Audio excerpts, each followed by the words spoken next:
All right, RockMyMonkey TV. I'm about to pull something on Devin. I may get kicked off the bus. He may laugh. Let's see what happens. Or I may just be asked to edit this part out. I'm ready. Okay? Okay. I got it. This guy kept bugging me to be part of the interview. Right. I hope you don't mind. It's an old friend. Ziltoid. Long time no see, brother.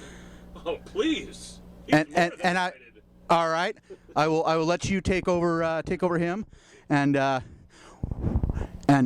public, don't watch this part, but cameraman, make sure to crop it so that it looks like Ziltoid is actually both, if you don't mind.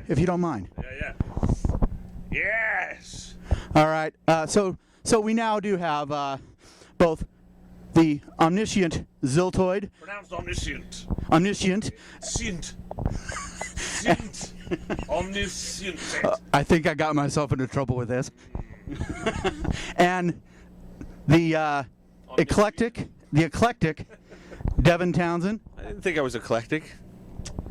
I hate to I hate to shock you, but you're prolific. Yes. Eclectic. And kind of badass on the guitar. Oh, well, thank you very much. I think the only thing badass about me today was the evacuation of my last night's Denny's at about 5:30 a.m. All right. Now we were talking before the interview up here, and the album where I Ziltoid, I think you're getting just a little friendly there. Are you and Devin really that close? My boner is absolutely flaccid with joy.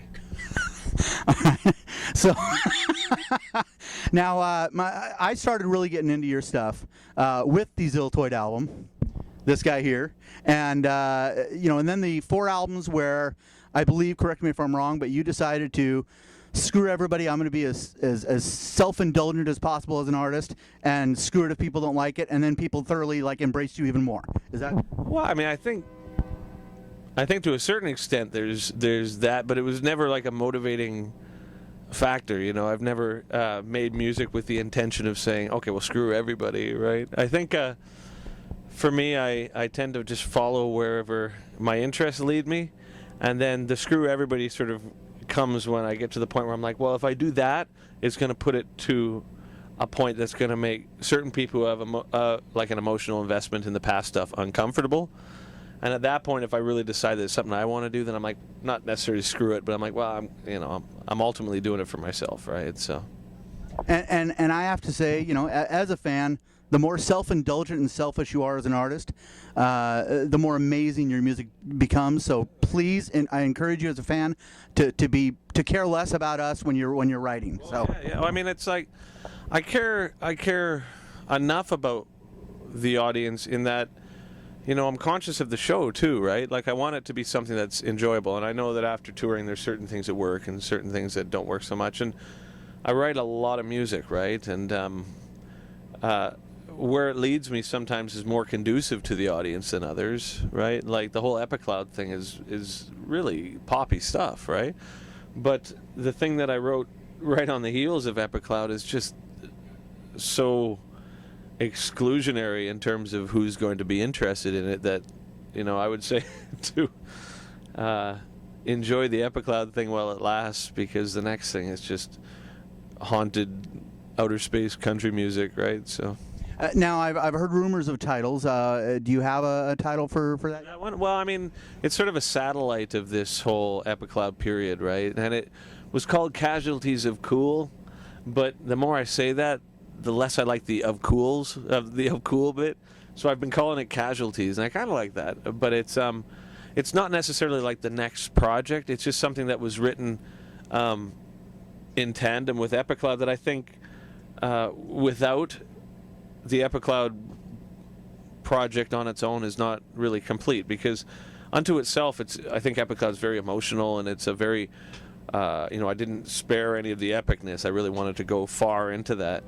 But there's also an element of the process and the touring and everything that we've done that really played into the lyrical content of Epicloud, and in a sense there's always irony in what I do, and you just don't realize it till it's finished. But very much so with Epicloud. And so the Casualties project is so isolated sounding compared to Epicloud, that I think it gives a pretty good overview of maybe like a reaction to increased visibility or whatever, you know. But at the end of the day, it's a bunch of rock songs, right? Okay. Now, to bring up our good buddy here, Ziltoid, I keep hearing that you know, basically you try and work on the Ziltoid album and something else comes out. So at this point, are we looking at, say, 2015 for Ziltoid 2? What? Well, I've got a ton of material written for Ziltoid too, but it's like I want that record to be like just amazing, right? Over the top ridiculousness. Yeah, in a sense, but I certainly don't rush any project, and like how it evolves is, if it doesn't sort of evolve on its own accord, if I force it into any sort of box, it never feels right, you know. In the way that Epicloud came out, it was, you know, awkward for me because it was so different from where I'd been recently, but because it streamed out in such a natural way, I guess I couldn't really argue with it, right?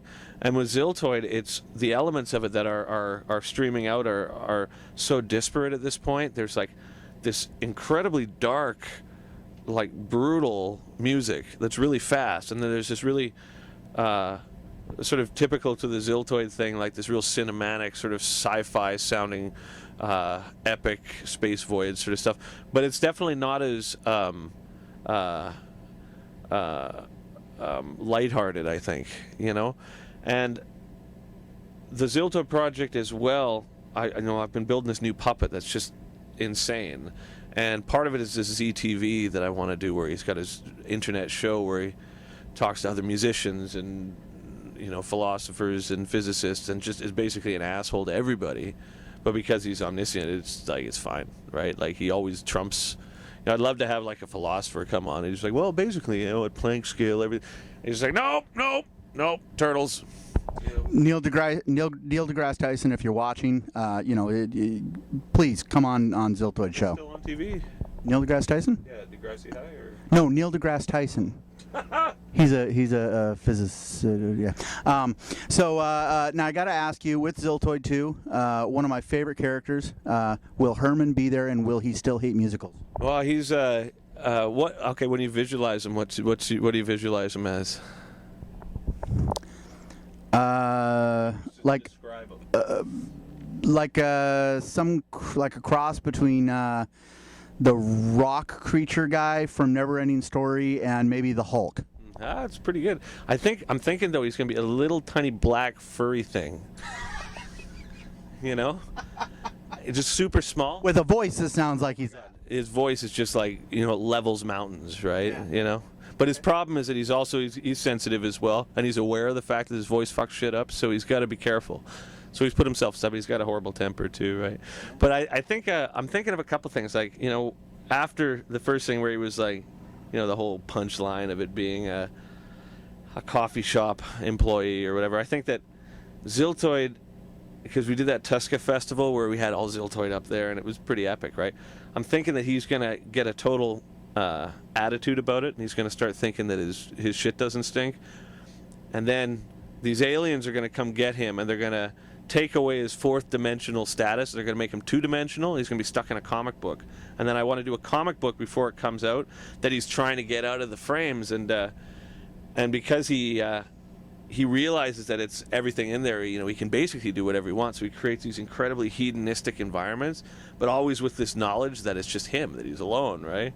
So he's going to get bored of it after a while, you know, humping tons of Ziltoidian four-breasted women, and, you know, and riding elephants to, you know, Valhalla or whatever.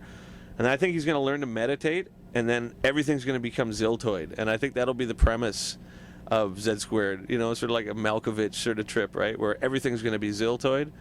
And where you could go with that creatively is anywhere. Now, I got a question in tying up the interview, I got a question for Ziltoid himself. Now, Ziltoid, I've heard that Devin can be pretty self-absorbed when he writes. Yes. Have you been able to contribute to your next album? I contribute great globules of Ziltoidian sperm. Yes. While he is vacuating his bowels in the bathroom after an evening at Denny's, I reach into his soul and pull out the most evil of flatulence, of which I make poopy jokes. And would you say that you know, both the first album and this next album Jokes. is a true What's wrong is a with true Catch your breath. is a true telling of Ladies and gentlemen, your life? I'm absconding this man's microphone. He does not subscribe to the true nature of the universe, which is poop. Listen to you, even now. Bouncing, wheezing. Ladies and gentlemen, my throat is making these noises. You can't have it. Eat a bag of shit. Rock my monkey, my proverbial monkey. Twixt my thighs.